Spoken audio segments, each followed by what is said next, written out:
Welcome to yet another vlog from home again. Yep, we're still in the middle of strict lockdown and there's nothing I can see that will end anytime soon. So you just have to bear with my kitchen for a little longer. But actually, I'm getting quite comfortable here.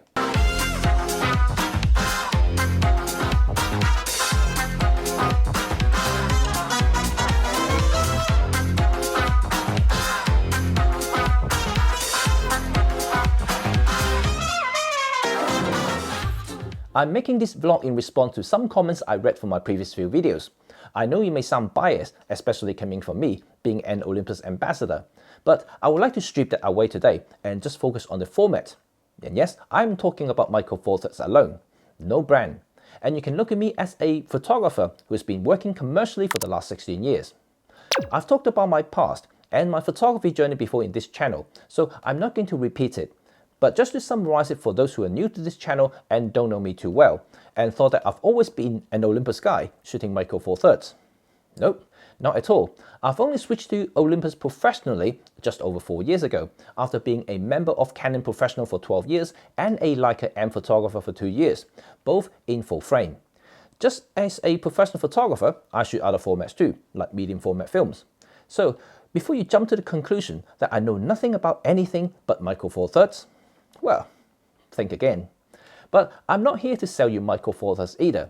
If I'm to tell you that this micro format is superior, the best in the world, I would be lying. But equally, I would disagree anyone who claimed that full frame is everything in the world of photography. So each format has its unique selling point and potential, and here is what we are going to focus on. But more specifically, Micro Four Thirds, as the title suggests.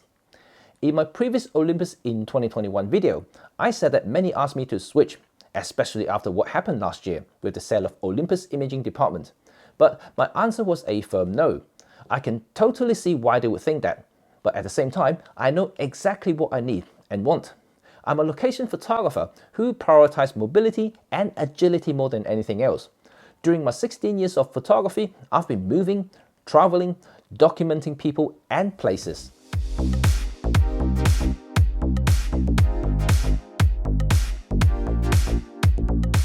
Back in the good old days of photography, when I was a trainee photographer, 135 format, or what you would call full frame today, was the smallest format I could go for in the commercial world. And yes, there were smaller format cameras available, like the 110 for instance, but the quality of negative just wasn't enough for such a small format to work commercially. Fast forward to the great digital evolution. Olympus introduced the original 4-third DSLR. I thought it was a great idea, as long as image quality holds up, and again, if there are enough pro-grade lenses. Despite the fact that I was already using Canon DSLR system after migrating from its film cameras. Well, the original philosophy of 4-third was to slim down the design. It meant that 4-third DSLR system should be lighter, smaller, and more portable. But Olympus wanted their high-grade pro zoom lenses to have an equivalent characteristics to full-frame offerings. So they introduced a bunch of f2 pro zoom lenses that were the brightest zoom at the time, which is super awesome. But at the same time, they were also the largest, heaviest, and the most expensive equivalent lenses on the market. Then the image quality from the early 4-third size sensor weren't all that. Perhaps technologies just weren't ready for such a small sensor to excel. So the apparent going small advantage just weren't all that appealing as many thought. The supersized ultra bright pro zoom and that unbreakable pro 4-third DSLR body just didn't go small enough when compared to larger format DSLRs. So I gave up the idea on using Olympus and stuck with Canon for many more years.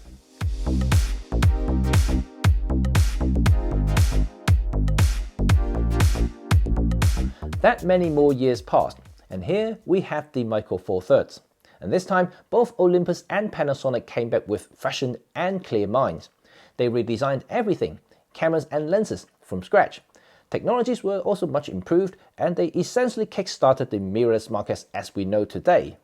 At the same time, I had my eyes on the Panasonic G1, the very first Micro Four Thirds camera. Yeah, I already like small things, and almost got that thing. But again, I gave up the idea after trying it out. And don't get me wrong, it's a fantastic camera. But as a professional who worked in the field, my needs were very specific. I needed a camera that was reliable, rugged, weather sealed, focus fast with good image quality, and more importantly, have a large system support ecosystem. So yes, the G1 was the very first, and at time of its release, there were no pro-grade lenses available. And also, the first generation CDAF was also terribly slow, even though the image quality was okay. And only a few months later, my heart was once again shaken by Olympus' first Micro Four Thirds camera, the Pen EP1, which was a sexy camera that resembled the original pen film cameras that I knew and loved. But after my first experience with G1, I held up my thought and waited.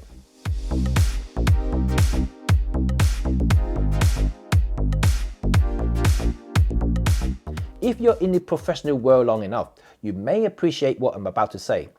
I used to lug around two Canon EOS 1V with pro lenses attached, with each weighing around 2.5 kilograms, standing and using them for 7 to 8 hours straight. Definitely no easy task. And people often curious and ask me why I sweated so much, and thought that photographers were hired just to stand around and took a few snaps. Well, you know what I mean, and it's difficult to explain unless you're in my shoes. Anyhow, you know where I'm going. Almost all the pros that I know often hope to find something that will make their working life easier. Not just about technologies, but more physical, lighter, more rugged and reliable gear. We all knew these things exist, but very often we have to pay a hefty premium for them. A simple example would be the professional carbon tripods. If you want the top-end stuff, you're looking at nearly $1,000. And they look almost the same as those that would cost 150 quid. But once you use it, you know where your money went. You know, it could be just 5% increase in payload, 10% rigidity, and a few grams saving here and there, but they all contribute to something only those who can maximize them would appreciate.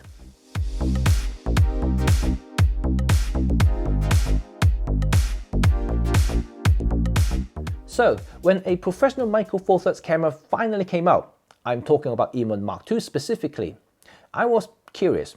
But I was lucky enough to get an invitation from Olympus to test the camera before launch. Well, you know what happened next. Yeah, I was converted. But during my test, I was blown away by the performance of the system. Coming from someone who uses his camera daily to make a living from it, I was very impressed.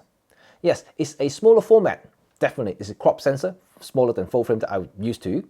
So it's a format that I, as a photographer, needed to adjust. The changes in depth of field, the look and feel, or the aesthetic of the images. Remember, I'm not talking about image quality here, because to me, any digital camera from 2015 can already produce exceptional results. So I'm only talking about operational side of things. Just like Formula 1 driver moving to rally car racing, they're different cars with different characteristics. The driver needs to adjust his driving skill to adapt, but there's nothing to stop him from winning races. So there you go. The transition was pretty smooth in my case, and well, I have to give credit to Olympus UK who loaned me a full kit for further testing after the event. That allowed me to realize the full potential of their pro gear. And like I said, I was converted, so the rest was just history. Having a much lighter system really helped my professional life. I was less tired, and as a result, I was able to be more focused and creative.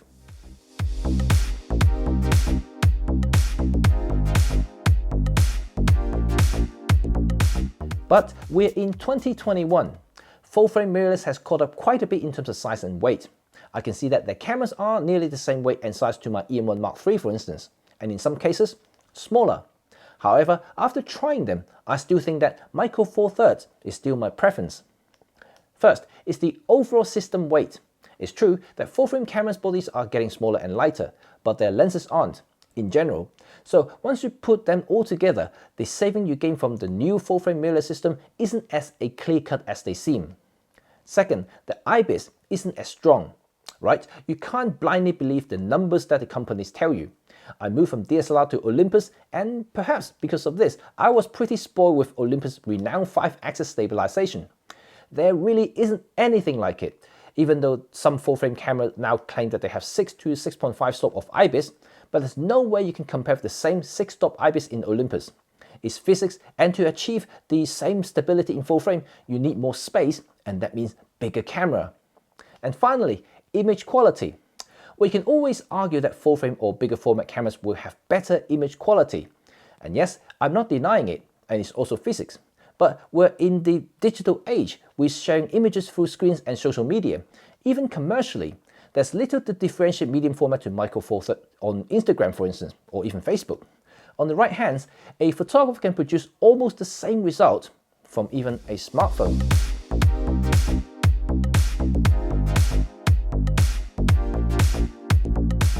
Remember, I'm not suggesting you shouldn't get full frame or medium format.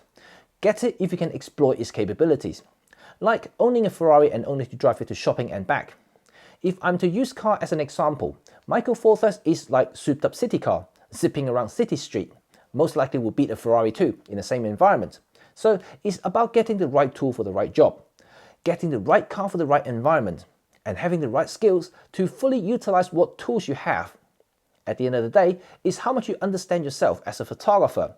So if you ask me, is Micro Four Thirds still relevant in 2021? My answer is yes, wholeheartedly. That's it, folks. I hope you enjoyed this vlog, and what do you think about Micro Four Thirds? Do you use them? Do you use the system, or you plan to try it?